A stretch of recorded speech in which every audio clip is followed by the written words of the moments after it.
Energies Act of 1798, I will direct our government to use the full and immense power of federal and state law enforcement to eliminate the presence of all foreign gangs and criminal networks, bringing devastating crime to U.S.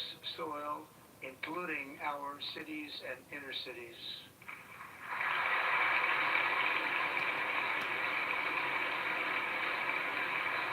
As Commander-in-Chief, I have no higher responsibility than to defend our country from threats and invasions, and that is exactly what I am going to do. We will do it at a level that nobody's ever seen before. Next, I will direct all members of my cabinet to marshal the vast powers at their disposal to defeat what was record inflation and rapidly bring down costs and prices.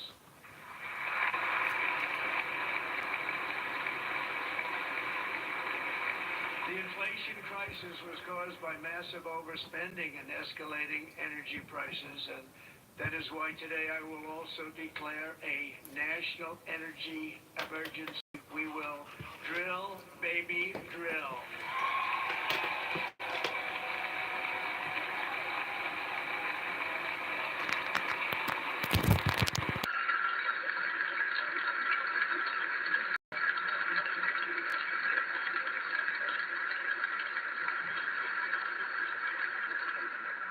America will be a manufacturing nation once again, and we have something that no other manufacturing nation will ever have, the largest amount of oil and gas of any country on earth, and we are going to use it.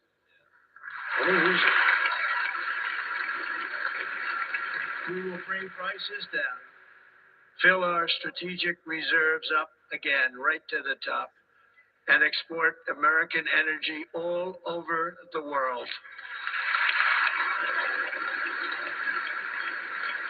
We will be a rich nation again, and it is that liquid gold under our feet that will help to do it. With my actions today, we will end the Green New Deal, and we will revoke the electric vehicle mandate, saving our auto industry and keeping my sacred pledge to our great American auto workers. Citizens.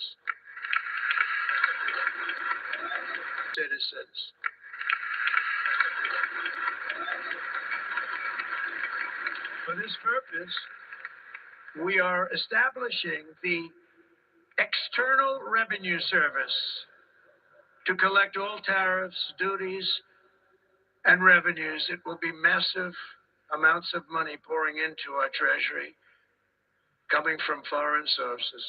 The American dream will soon be back and thriving like never before to restore confidence and effectiveness to our federal government. My administration will establish the brand new Department of Government Efficiency.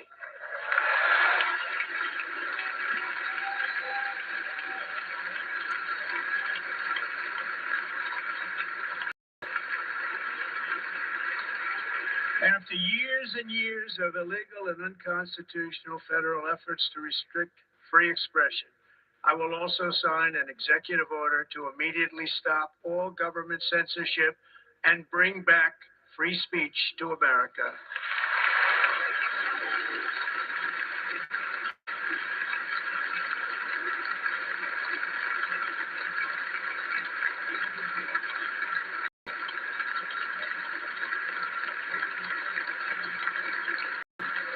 Never again will the immense power of the state be weaponized to persecute political opponents, something I know something about.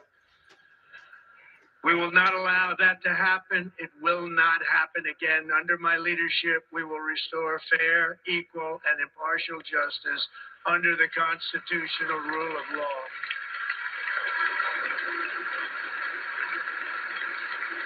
And we are going to bring law and order back to our cities.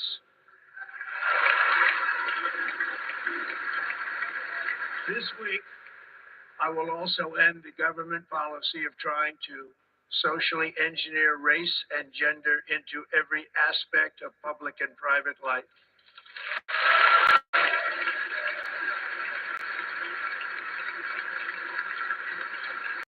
We will forge a society that is colorblind and merit-based.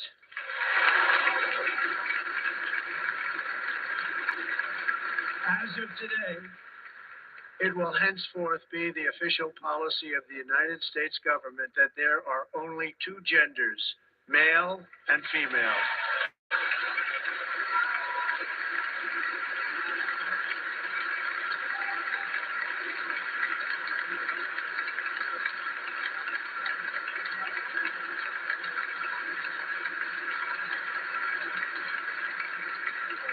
This week, I will reinstate any service members who were unjustly expelled from our military for objecting to the COVID vaccine mandate with full back pay.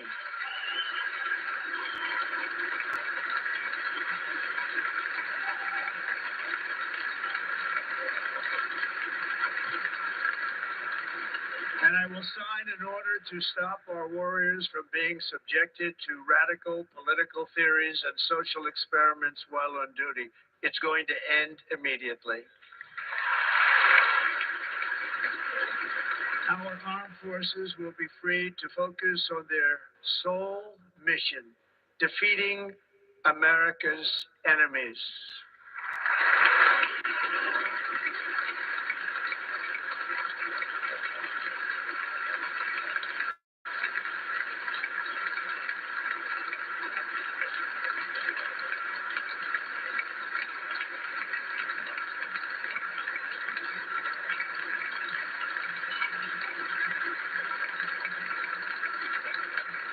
Like in 2017, we will again build the strongest military the world has ever seen. We will measure our success not only by the battles we win, but also by the wars that we end, and perhaps most importantly, the wars we never get into.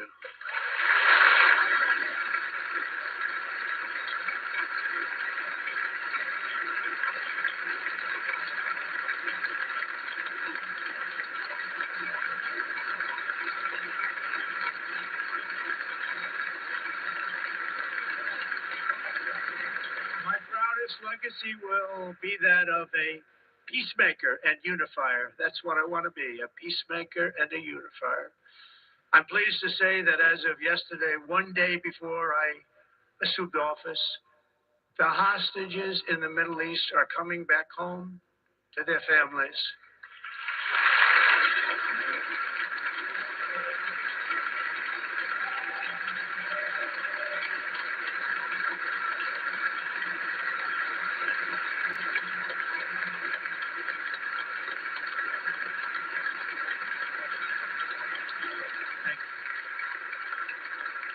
America will reclaim its rightful place as the greatest, most powerful, most respected nation on earth, inspiring the awe and admiration of the entire world.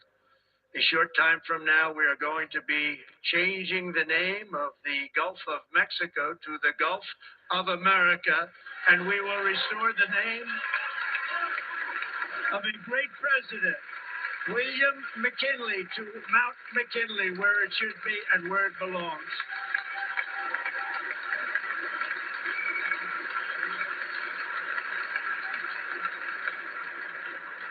President McKinley made our country very rich through tariffs and through talent.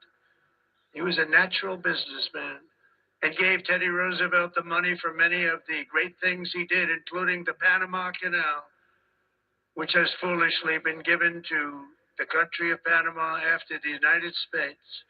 The United States, I mean, think of this, spent more money than ever spent on a project before and lost 38,000 lives in the building of the Panama Canal. We have been treated very badly from this foolish gift that should have never been made. And Panama's promise to us has been broken. The purpose of our deal and the spirit of our treaty has been totally violated. American ships are being severely overcharged and not treated fairly in any way, shape, or form. And that includes the United States Navy. And above all, China is operating the Panama Canal. And we didn't give it to China. We gave it to Panama, and we're taking it back.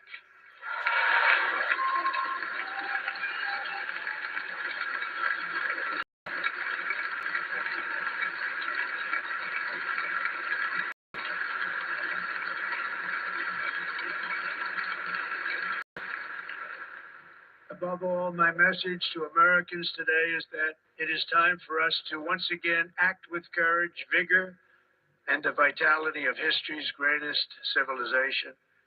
So as we liberate our nation, we will lead it to new heights of victory and success. We will not be deterred. Together we will end the chronic disease epidemic and keep our children safe, healthy, and disease-free. The United States will once again consider itself a growing nation, one that increases our wealth, expands our territory, builds our cities, raises our expectations, and carries our flag into new and beautiful horizons. And we will pursue our manifest destiny into the stars, launching American astronauts to plant the stars and stripes on the planet Mars.